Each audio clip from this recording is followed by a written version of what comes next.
أعوذ بالله من الشيطان الرجيم.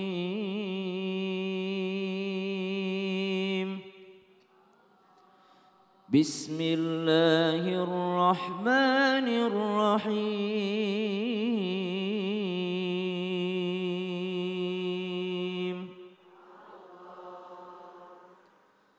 واتقوا يوما ترجعون فيه إلى الله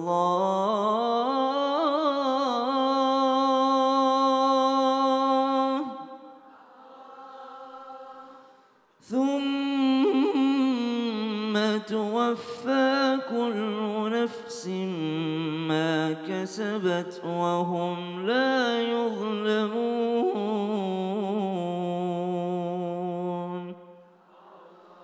صدق الله العظيم.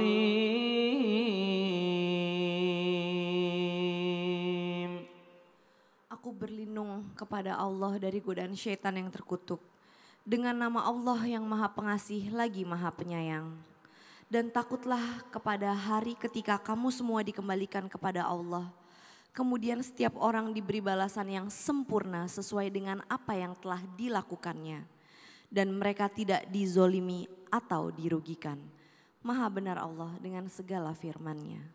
Surah Al-Baqarah ayat 281 yang diapit dengan pembahasan tentang hutang piutang. Di mana Allah Subhanahu wa taala mengingatkan kita di ayat 281 agar senantiasa mengutamakan rasa takwa kepada Allah Subhanahu wa taala dan juga takut akan hari pembalasan nanti. Di mana hari pembalasan tersebut tidak akan ada lagi yang lolos daripada peradilannya Allah Subhanahu wa taala. Mungkin di dunia ada seorang manusia yang bisa membodohi manusia yang lainnya. Mungkin di dunia ada seorang saudara yang sanggup menzalimi saudara lainnya. Mungkin di dunia ada seorang anak yang mampu menipu orang tuanya ataupun sebaliknya. Tapi di akhirat, yauman turja'una fihi ilallah, thumma tuwaffa kullu nafsim ma kasabat wa hum la yuzlamun. Semuanya akan menerima ganjaran daripada apa yang mereka kerjakan di dunia. Orang yang berbuat baik akan menerima ganjaran baiknya tentu saja dari Allah Subhanahu wa taala yang kita kenal dengan bahasa pahala. Tapi orang-orang yang telah berbuat jahat, orang yang telah berbuat keburukan, orang yang berbuat zalim terhadap orang lain, wabil khusus dalam ayat ini berkaitan dengan hutang piutang, maka dia pun akan mendapatkan balasan dari Allah Subhanahu wa taala yang kita kenal dengan istilah dosa. Wa hum la yuzlamun. Allah Subhanahu wa taala sama sekali tidak akan pernah zalim terhadap hambanya. Sedetail apapun Allah Subhanahu wa taala akan membalaskan itu semua. Ada yang berkata, di mana maha kasihnya Allah, di mana maha sayangnya Allah. Kalau ada yang harus dihukum, justru disitulah bentuk kasih sayangnya Allah Subhanahu wa taala. Kalau di dunia mungkin engkau bebas untuk menzalimi orang lain. Kalau di dunia mungkin engkau bisa menipu manusia lain, tapi di akhiratnya Allah Subhanahu wa taala dengan segala kasih sayangnya Allah Subhanahu wa taala, mereka yang pernah terzalimi di dunia akan dibalaskan oleh Allah Subhanahu wa taala. Begitu pula mereka yang berbuat baik di dunia, mereka yang membantu saudaranya tentu saja akan mendapat balasan kebaikan dari Allah Subhanahu wa taala. Maha benar Allah dengan segala firman-Nya, lagi maha agung. La haula wala quwata illa billahil azim. Masya Allah, tabarakallah Masya Ustaz Allah. Syam. Kita sapa dulu yuk seluruh jamaah di seluruh Indonesia nih. Assalamualaikum warahmatullahi wabarakatuh. Waalaikumsalam warahmatullahi wabarakatuh. Jamaah. Oh jamaah. Alhamdulillah. Raditu billahi robba wa bil islami dina wa bi Muhammadin sallallahu alaihi wasallam nabiyya. Allahumma sholli ala sayyidina Muhammad wa ala ali sayyidina Muhammad. Tadi berkaitan dengan surat Al-Baqarah ayat 281. Betul. Nah, tema kita pada pagi hari ini adalah Allah bersama orang yang ngutang. Maksudnya gimana tuh? Ternyata banyak yang mengecilkan Ustadz Syam. Gampang pinjam aja duit. Alhamdulillah dia lupa. Dia lupa malah alhamdulillah. Bukannya kita sadar diri tapi malah alhamdulillah ya. Ibu, ini ada tayangan nih, ibu-ibu yang di rumah juga pasti penasaran. Ada tayangan apa sih yang berkaitan dengan hutang? Ini dia. Warga perumahan Madiasri di Desa Beran, Kabupaten Ngawi digegerkan adanya penyekapan seorang ibu dan anak di kamar mandi dalam keadaan pintu terkunci pada Selasa malam. Korban diketahui bernama Rofia Tusania, berusia 23 tahun dan anaknya berusia 2 tahun, warga desa Kuadungan Lor, Kecamatan Padas, Kabupaten Ngawi. Warga yang merasa kasihan terpaksa memberikan makanan menggunakan tangga di dinding luar kamar mandi karena mendengar anaknya menangis terus-menerus dalam keadaan gelap gulita tanpa ada penerangan. Subhanallah. Naudzubillah min dzalik. Naudzubillah min dzalik. Ini yang gak enaknya nih, sebelum ngutang hubungannya baik. Pas ngutang, kalau ngutangin kan baik dong, nolong orang tujuannya sebenarnya awalnya. Tapi jadi kayak begini karena dia gak mau balikin motor, terus jadi disekap nih yang ngutang nih. Ini gimana nih Ustadz Syam, mohon tausiahnya. Baik, bismillahirrahmanirrahim. Sebelumnya mari kita buka suratul Baqarah ayat 286. A'udzu billahi minasy syaithanir rajim. Bismillahirrahmanirrahim. لا يكلف الله نفسا إلا وسعها لها ما كسبت وعليها ما اكتسبت ربنا لا تؤاخذنا إن نسينا أو أخطأنا ربنا ولا تحمل علينا إصرا كما حملته على الذين من قبلنا ربنا ولا تحملنا ما لا طاقة لنا به واعف عنا واغفر لنا وارحمنا أنت مولانا فانصرنا على القوم الكافرين.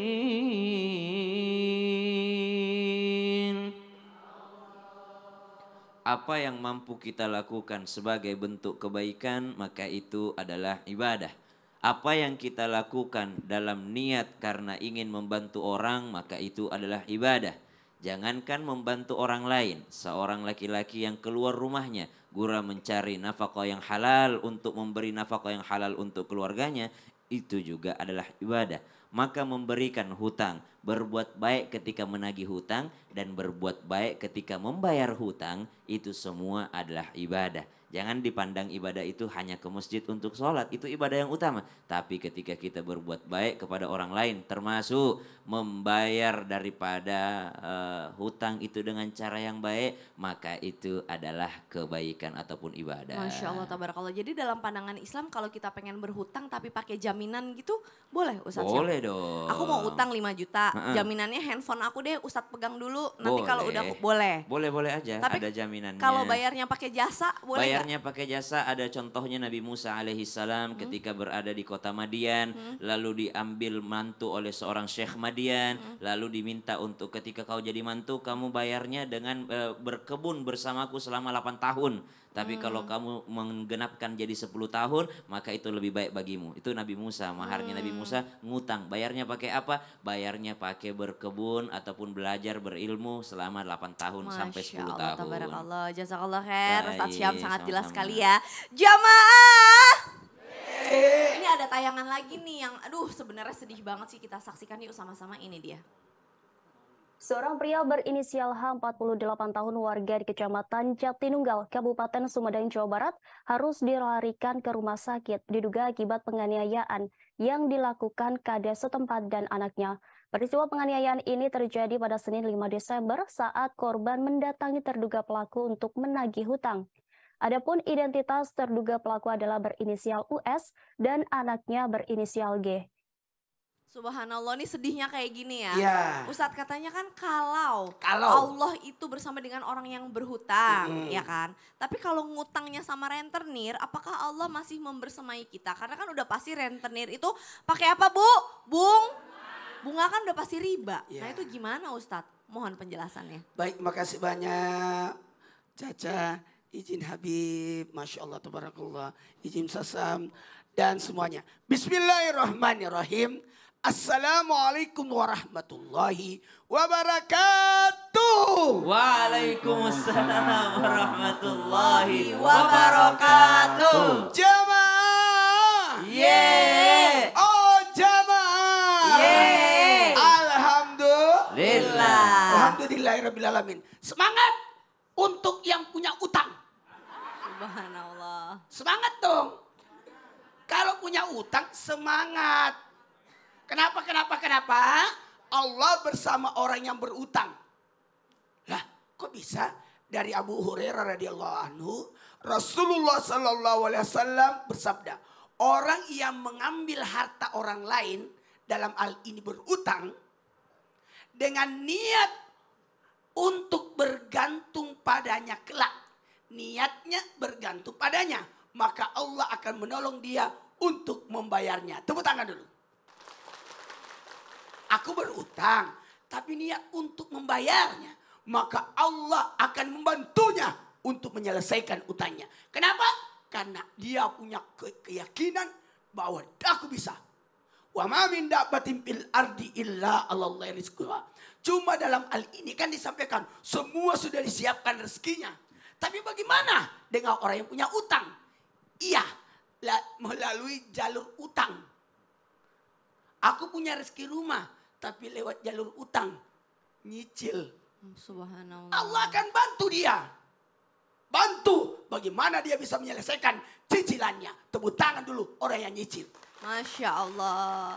Jadi sebenarnya nggak apa-apa sesuai kemampuan asal. Sesuai kemampuan. Kata tadi guru-guru kita, Ya. yang penting ada niat bayar. Yang penting ada niat bayar sesuai kemampuan, jangan kabur gitu ya. Ya, kita tadi Baik. konsultasi sama Habib Habib Nabil. Nabil, Kata oke. Habib Nabil, yang penting ada niat untuk bayar. Yang penting ada niat untuk bayar. Jazakallah khair. Kasih tepuk tangan dulu dong Bu buat Ustadz Maulana. Habib Nabil, boleh ke depan Habib Nabil. Masya Allah, tabarakallah nih. Aduh seru banget kita kalau ngobrol sama guru-guru kita ya di balik layar juga Masya Allah seru banget. Nah Habib, ada orang nih yang tidak mau berhutang karena tahu bahayanya hutang ya. Tapi sebenarnya afwan sekali, keluarganya ini lagi sedang sangat kritis. Tapi nggak mau bayar biaya rumah sakit dengan hutang. Jadi udahlah sesuai dengan uang yang ada aja. Qadarullah ternyata nyawanya tidak terselamatkan. Sebenarnya kita kan nggak boleh berandai-andai dalam Islam ya. Tapi sebenarnya kalau keluarga ini tuh sebenarnya masih bisa diselamatkan. Asal lebih cepat dibawa ke rumah sakit gitu loh. Tapi karena memang tidak mau melakukan perawatan atau pembayaran di rumah sakit yang berasal dari hutang, jadi ya tidak terselamatkan. Nah kalau dalam Islam tuh sebenarnya menimbang ini tuh mana yang lebih bijaksana Habib? Berhutang aja nggak apa-apa, yang penting bisa menyelamatkan keluarga, atau ya udahlah, ya memang keadaannya gitu, ya udah pasrah aja. Dalam keadaan terdesak baiknya bagaimana Habib? Mohon tausiahnya. Baik, terima kasih Caca. Bismillahirrahmanirrahim. Assalamualaikum warahmatullahi wabarakatuh. Waalaikumsalam warahmatullahi wabarakatuh. Alhamdulillah wassalatu wassalamu ala sayyidina Rasulillah wa ala alihi wa sahbihi wa mawala. Bapak Ibu sekalian yang dimuliakan Allah, baik yang di sini studio maupun juga yang di rumah. Ustadzuna Maulana, Ustadzuna Syam yang dimuliakan Allah, dan juga para guru yang juga menonton. Jadi tadi saya langsung ke kasus. Kasusnya adalah orang dia sampai kehilangan nyawa dari keluarganya karena dia tidak mau hutang. Ini kalau di dalam fikih salah seperti itu. Jadi ada satu kaidah ya di dalam usul fikih namanya ad-daruriyatu al-khamsah atau urgensi yang 5. Jadi ibu-ibu sekalian, bapak-bapak sekalian, kalau di dalam fikih kita nimbang itu pakai kaidah usul seperti itu. Daruratul khamsah itu apa? Yang pertama adalah hifdzu ad-din, menjaga agama itu nomor 1. Yang kedua adalah hifdzu an-nafas, menjaga nyawa orang. Gitu ya.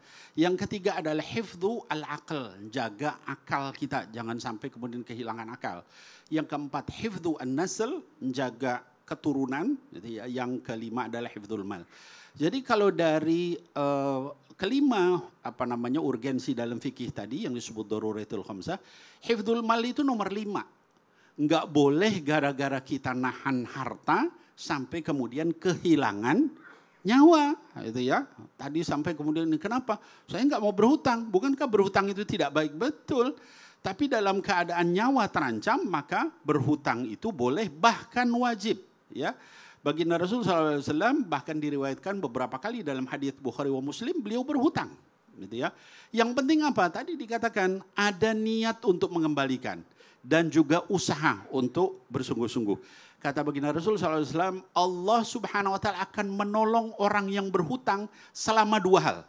Selama dia bersungguh-sungguh berkeinginan untuk mengembalikan hutang dan juga selama dia bersungguh-sungguh berusaha. Tapi sebaliknya Allah akan mencabut keberkahan, bahkan sampai dalam satu riwayat dikatakan akan dibinasakan seluruh hartanya bagi orang yang berhutang tidak berniat mengembalikan hutangnya. Mudah-mudahan kita tidak termasuk di dalamnya, Bapak Ibu sekalian. Amin. Amin ya ya Rabbal Allah. Jazakallah Wa iyyakum, Habib. wa Masya Allah, ini seru banget ya bab tentang hutang berhutang karena ini adalah kehidupan sangat dekat dengan kehidupan sehari-hari. Jadi Jamaah Islam itu Indah, jangan kemana-mana. Setelah ini masih ada pembahasan dengan guru-guru kita tetap di Islam itu Indah. Jamaah. Alhamdulillah.